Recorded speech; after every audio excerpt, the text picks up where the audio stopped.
සත්‍ය කතාවක්. හොඳට අහගනින්න.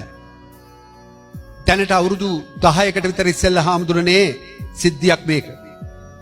මේ ළමයාගේ ගම හද්ද පිටිසර පුත්තලමේ. එයාගේ අම්මයි තාත්තයි දෙන්න කළු ගල් වලක කළු ගල් කඩන මිනිස්සු. ඒ ළමයාට උගන්නලා තනි ගෑනු ළමයා. බොහොම අමාරුවෙන් හාමුදුරනේ ශිෂ්‍යත්ව විභාගේ පාස් කරගත්තා. ශිෂ්‍යත්ව විභාගේ ලකුණු 180 ගාණක් ගත්තු මේ ගෑනු ළමයා.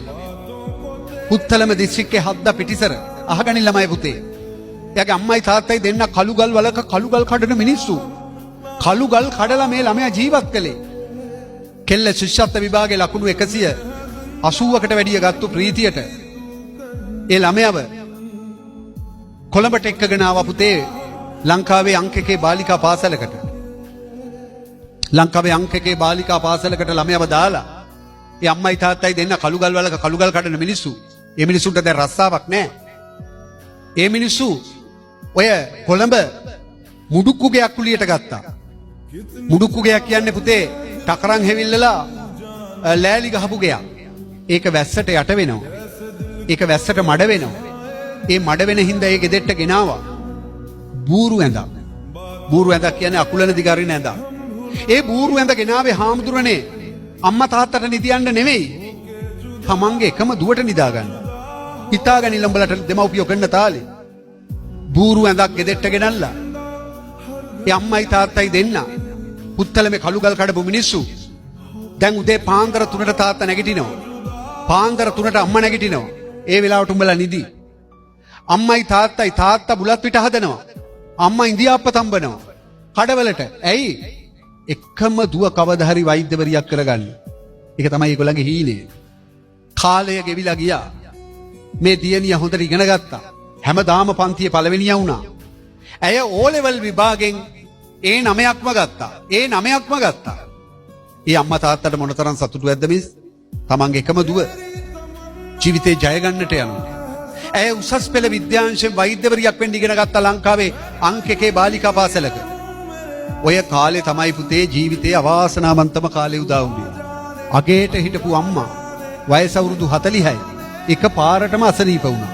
ඒක සිද්ධ වුණේ එක පාරට. ඒ අම්මව කොළඹ ජාතික රෝහලට එක්කන් ගියා.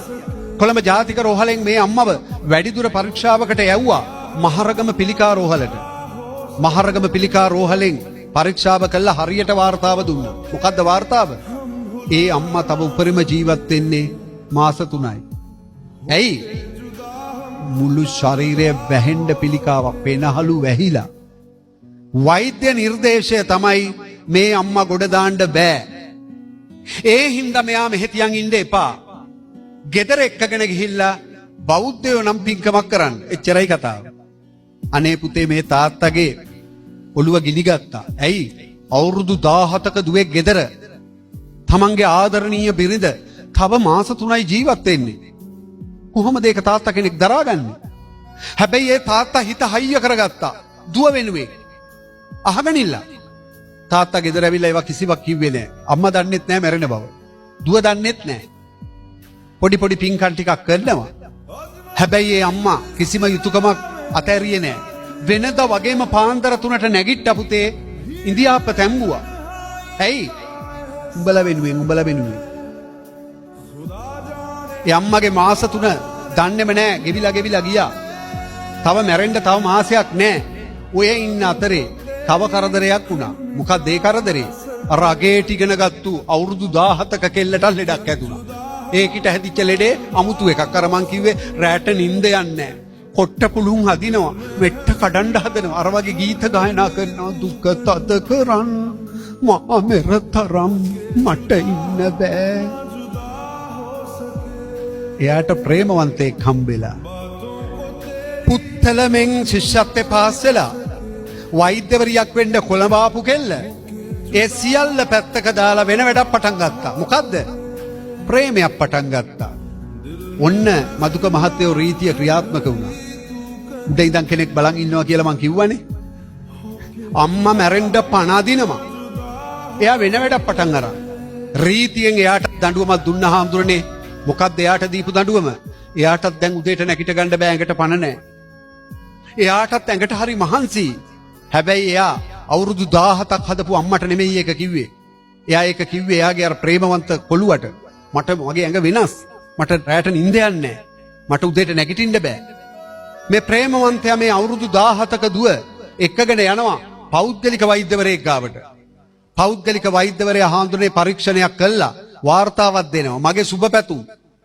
ඔයා තාත්තා කෙනෙක් වෙන්න මේ යන්නේ. පුතේ ජීවිතේ විනාශ කරගත්තු ළමයි ගැන මේ කියන්නේ. වෛද්‍යවරියක් වෙන්න ඉගෙන ගත්තේ. ඔක්කොම පැත්තක දාලා දැන් වෙන විකාරයක් කළා. ඒකේ ප්‍රතිඵල භයානකයි.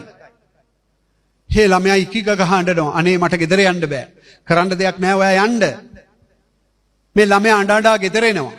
ගෙදර ඇවිල්ලා අර බූරු ඇඳේ වැටිලා අඬනකොට මැරෙන්න පණ අදින අම්මා ඉටිරදී ආර දෙකක් බිම දාගෙන මඩගොඩේ. හේ අම්මට දැනෙනවා. හේ අම්මා අතින් අල්ලලා අහනවා රත්තරන් පුතේ. ඇයි උඹ අඬන්නේ? උඹ දවල්ට කෑම කෑවේ නෑ. උඹේ මූණ වෙනස්. ඇයි පුතේ උඹ අඬන්නේ? ඒ ළමයා කියනවා ඒ ළමයාට වෙච්ච සියලුම දේවල් අම්මට.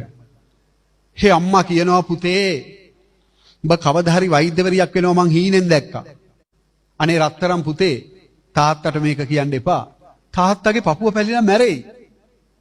එන්න කියපන් ඒ කොල්ලට. මම වැඩි කල ජීවත් වෙන එකක් නෑ. මම දන්නවා මං ළඟදී මැරෙයි. මැරෙන්න ඉස්සෙල්ලා මට ඒ කොල්ලගේ මූණ බලන්න ඕනේ එන්න කියපන්. අනේ මේ ගෑනු ළමයා ප්‍රේමවන්තයාට එන්න කියන්න ප්‍රේමවන්තයාට දුරකථන ඇමතුමක් ගන්නවා. ප්‍රේමවන්තයාට දුරකථන ඇමතුමක් ගන්නකොට ප්‍රේමවන්තයා දුරකථනේ වෙන ගෑනු කෙනෙකුට දීලා ඒකයි යන්න ගිහිල්ලා. එහා පැත්තේ හිටපු ගෑනු කෙනා කියනවා ග්‍රාහකයා ආවරණ කලාපය නිංගල්. කවුද ගෑනු කෙනෙක් ඉන්නවා? ග්‍රාහකයා මාරු. ග්‍රාහකයා ෆෝන් එකත් ඕෆ් කළා. දැන් ග්‍රාහකෙක් නැහැ.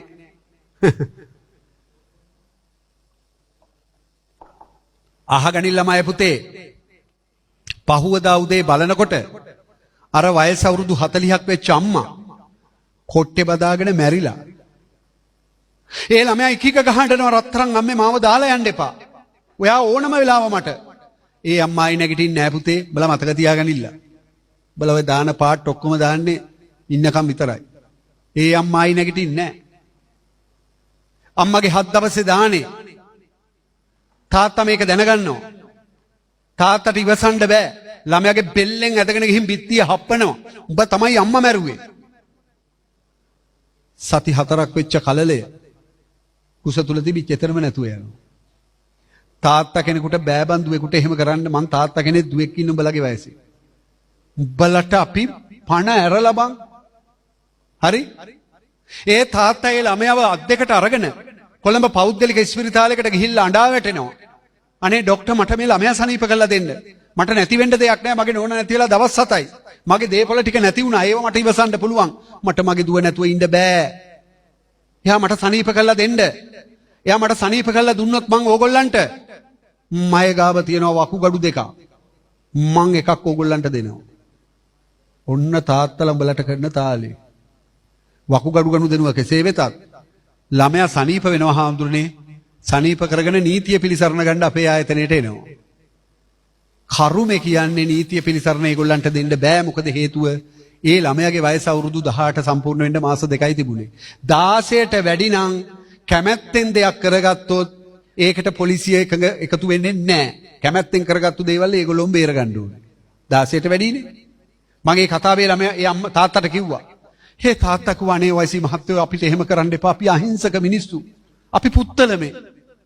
අපේ දුව දුස්තර නෝනා කෙනෙක් වෙන්න ඉගෙන ගත්තේ. මගේ නෝනා නැති වුණා. මේක කරපු එකා ගෙන්නලා අහන්න. ඇයි මගේ දුවට මෙහෙම කළේ? මට ඕනේ එච්චරයි. මනුස්සකමට පැමිණිල්ලක් ලියලා ග්‍රාහකයා හොයාගත්තා. ඔන්න ඔය නුගේගොඩ පැත්තේ ඉන්නේ.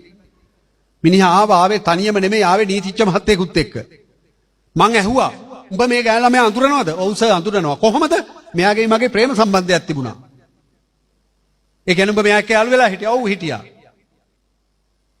උඹෙන් මේ ළමයාට කරදරයක් වුණාද? නෑ සර් මං ඒක නම් දන්නේ නෑ. ඊට ළමයා කිව්වා අත් දෙක එකතු කළා. බොරු කියන්න එපා. අපේ අම්මා මැරුණා. මේ බලන්න මගේ තාත්තගේ හැටි. ඔයා බොරු කියන්න එපා. ඔයා මාව ડોක්ටර් කෙනෙක් ගාවට එක්ක ගියාද නැද්ද? ගියා. ඇයි ඒ? ඒ වාට ඔළුව කැක්කුමක් ඇදිලා. මං කෝ යකෝ උඹ මිනිස්සෙක්ද බං? බලපන් මේ ළමයට මේ කරපු අපරාධෙ තිරිසම් වැඩක් උඹ කළේ. උඹට දැන් කරන්න තියෙන එකම දෙයයි. මොකද්ද? මේ කෙල්ලගේ 18 සම්පූර්ණ වෙනවා තව මාස දෙකකින්.